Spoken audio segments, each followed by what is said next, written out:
समस्त श्रोतागणों को मेरा कोटि कोटि प्रणाम। आज के इस वीडियो में हम श्रीमद् भगवद गीता जी के द्वितीय अध्याय के 34 से 38वें श्लोक का पाठन करेंगे, क्योंकि इन सारे श्लोकों में जो बात कही गई है वह एक साथ सुनने पर ज्यादा विस्तार से समझी जा सकती। 34वां श्लोक है, अकीर्तिम चापि भूतानि कथिष्यन्ति ते अव्ययम् संभावितस्य च कीर्ति मरणाच्च अतिरिच्यते।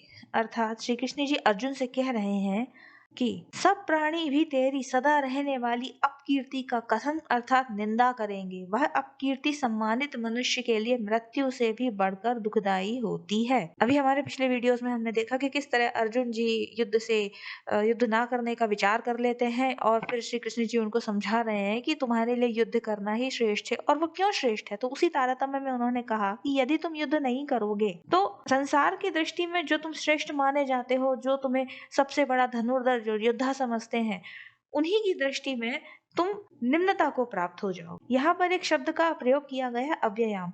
अव्ययाम कहने का तात्पर्य है कि जो आदमी श्रेष्ठता को लेकर जितना अधिक प्रसिद्ध होता है, उसकी कीर्ति और अपकीर्ति भी उतनी ही अधिक स्थायी रहती है।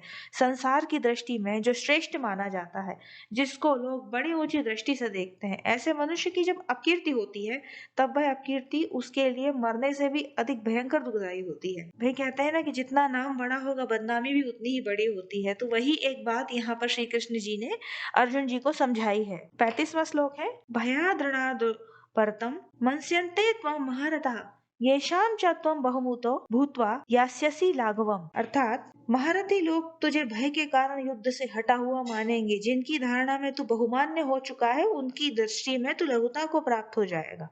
यहाँ पर दो अलग अलग अर्थ निकलते हैं कि श्री कृष्ण जी कह रहे हैं कि जो लोग तुम्हें बड़ा महारथी समझते हैं, ये दो अर्थ किस संदर्भ में कि विपक्षी दल के लोग जो विपक्ष में खड़े हुए थे, गुरु द्रोण, पितामह भीष्म या अन्य योद्धा जो थे, वे सभी तुम्हें बड़ा महारथी समझते हैं। तुम्हारी अपनी एक प्रेजेंस है, योद्धा के रूप में अपनी एक इमेज है, और यदि तुम इस तरह युद्ध से पीछे हट जाओगे तो उनकी दृष्टि में तुम लघुता को प्राप्त होगे। और दूसरा अर्थ ये है कि तुम्हारे पीछे जो सेना खड़ी है वो भी तुम्हारे सामर्थ्य पर टिकी हुई है।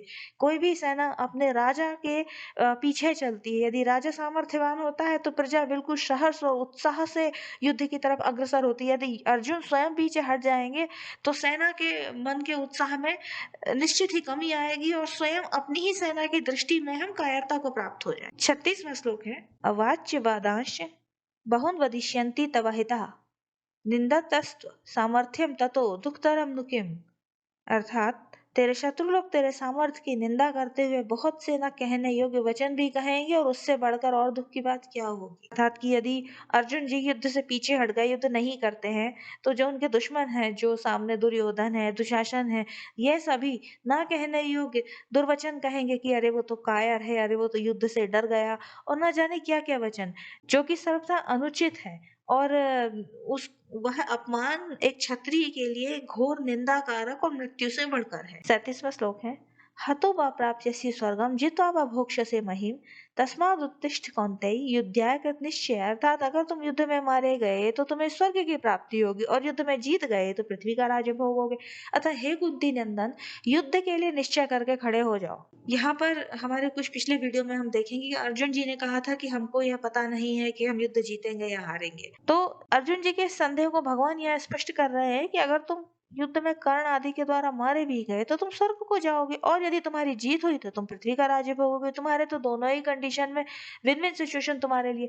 तो तुम्हारे लिए क्षत्रिय होने के नाते युद्ध करना ही सही है। धर्म का पालन करने से लोक परलोक दोनों सुधर जाते हैं। तात्पर्य है कि कर्तव्य का पालन और अकर्तव्य का त्याग करने से लोक की भी सिद्धि हो जाती और परलोक की भी। आप हम ये संसार के अन्य प्राणी, चाहे वो रोज ही जानवरों का वध करके उनका मांस बेचने वाला कसाई ही क्यों ना हो, पर वो पाप का भागी नहीं है। वह कसाई है, उसका कर्म है, उसका धर्म है यह, तो भी वह मुक्त है। अतः हम जो काम कर रहे हैं वही हमारा धर्म है, और हम उसे पूरी निष्ठा से करते हैं तो अन्य किसी भक्ति की आवश्यकता नहीं है। हम स्वयं अपने कर्मों से ही मुक्ति की ओर अग्रसर हो जाएंगे। 38वां श्लोक है, सुख दुखे समे कृत्वा लाभा लाभो जया जयो ततो युद्धाय युजस्व नैवं पापम अवाप्स्यसि। अर्थात जय पराजय लाभ हानि और सुख दुख को समान करके फिर युद्ध में लग जा हे अर्जुन। इस प्रकार युद्ध करने से तू पाप को प्राप्त नहीं होगा। अर्जुन जी ने पिछले श्लोकों में यह कहा था कि यदि मैं अपने ही संबंधियों को मारूंगा तो मैं पाप का भागी बनूंगा। तो इस बात का खंडन करते हुए श्री कृष्ण जी यहाँ कहते हैं कि युद्ध में जय पराजय लाभ हानि और सुख दुख तो होंगे ही। तुम पहले विचार कर लो कि तुम्हें केवल अपने कर्तव्य का पालन करना, जय पराजय से कोई मतलब नहीं रखना। फिर युद्ध करने से तुम्हें पाप नहीं लगेगा और संसार का बंधन भी नहीं होगा। सकाम और निष्काम दोनों ही भावों से अपने कर्तव्य कर्म का पालन आवश्यक है। जिसका सकाम भाव है उसको कर्तव्य कर्म के करने में आलस प्रमाद बिल्कुल नहीं करना चाहिए, प्रत्युत तत्परता से अपने कर्तव्य का पालन करना चाहिए। और जिसका निष्काम भाव है, जो अपना कल्याण चाहता है, फिर तो उसे स्वयं भी तत्परता पूर्वक अपने कर्तव्य का पालन करना चाहिए। इन समस्त श्लोकों में श्री कृष्ण जी अर्जुन जी को अपने कर्तव्य कर्म के पालन की ओर अग्रसर होने को कह रहे हैं, साथ में ही युद्ध ना छोड़ने हेतु अपने विभिन्न कारणों को भी प्रस्तुत कर। मिलते हैं अगले वीडियो में। धन्यवाद।